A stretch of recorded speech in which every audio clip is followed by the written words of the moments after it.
c'est ultra important si vous m'écoutez et puis vous aimez Dieu, vous voulez avancer avec lui. C'est tellement important le thème d'aujourd'hui, vraiment, vraiment.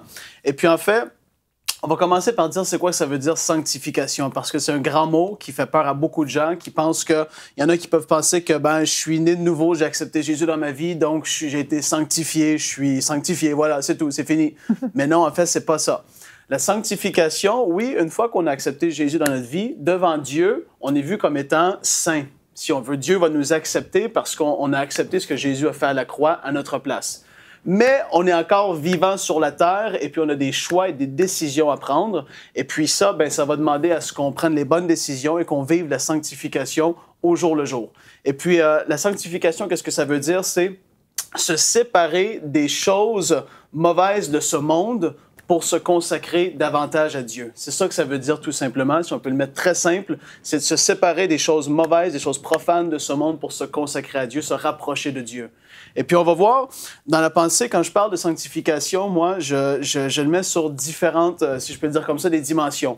Ça veut dire que tu as un corps physique et puis ton corps, tu peux vivre dans la sainteté, tu peux être sanctifié au niveau de ton corps. Et puis la parole, elle nous en parle. On va lire ensemble 1 Thessaloniciens, chapitre 4 et les versets 3 et 4. La Bible a dit « Ce que Dieu veut, c'est votre sanctification, c'est que vous vous absteniez de l'impudicité, c'est que chacun de vous sache posséder son corps dans la sainteté et l'honnêteté. » Donc ici, tu vois, il dit « Il veut notre sanctification, et c'est qu'on sache posséder notre corps dans la sainteté. » Ça veut dire qu'il y a des choses dans la vie que tu peux faire, et j'ai pas besoin de te faire des dessins.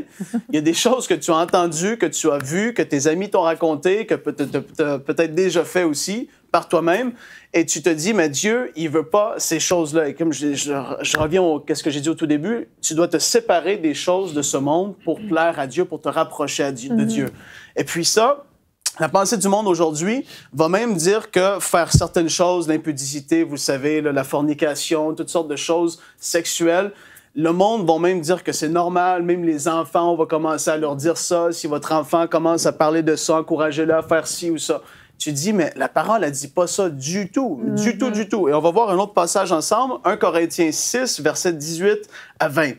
L'apôtre Paul, il écrivait à des gens qui habitaient dans la ville de Corinthe, puis il leur écrivait une lettre pour leur conseiller et leur dire certaines choses. Vraiment, il était direct ici. Il leur dit « Fuyez l'immoralité sexuelle, fuyez! » Et puis moi, qu'est-ce que j'ai dit à beaucoup de personnes quand je leur ai parlé, des jeunes hommes qui avaient de la difficulté avec certains péchés dans leur vie, je leur disais, quand tu as une envie qui te vient, fuis!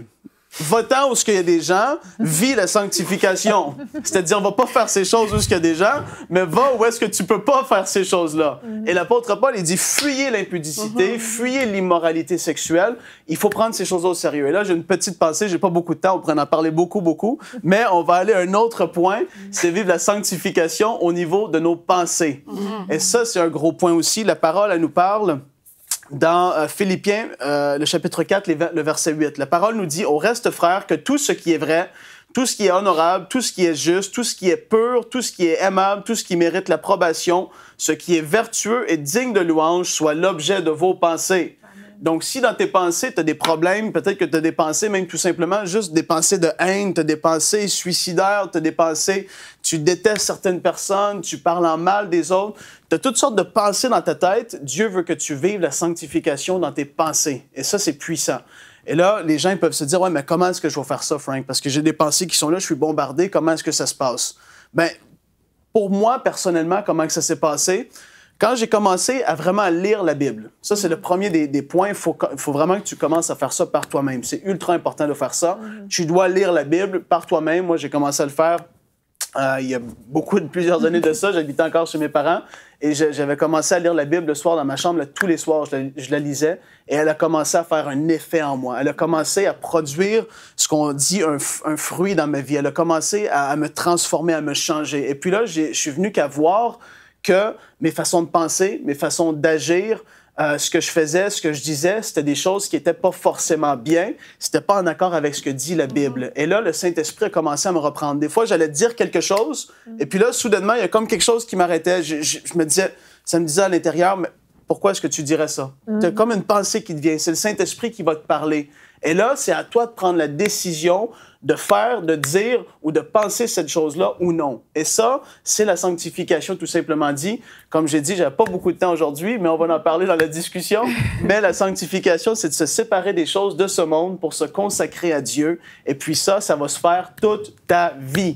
Ça n'aura jamais de fin. Sois pas découragé. Si tu es jeune encore, tu te dis, mais j'ai toute ma vie à faire ça, oui. Et le Saint-Esprit va te révéler des choses pas à pas. De plus en plus que tu vas vieillir, de plus en plus, il va te montrer certaines choses dans ta vie que tu pensais tout était cool, tout était correct, je pense de la bonne façon, c'est toute ma vie, c'est beau, mais à fin de compte, non. Il va te révéler des choses encore en vieillissant que tu vas faire « Wow, OK, non, j'ai besoin de me séparer de cette façon de parler-là, cette façon de penser-là. Et puis, ça va durer toute ta vie. Donc, voilà pour la sanctification. C'est cool, c'est ultra nécessaire et c'est ce qui va prouver que quelqu'un est réellement sauvé. Il va y avoir un fruit. Quand le Saint-Esprit vient habiter en toi, ce qui est noir, ce qui est sale, va vouloir disparaître parce qu'il va mettre ces choses-là à la lumière. C'est ultra puissant. Retrouvez la suite de ce programme dans l'émission Bonjour chez vous sur ENCI TV.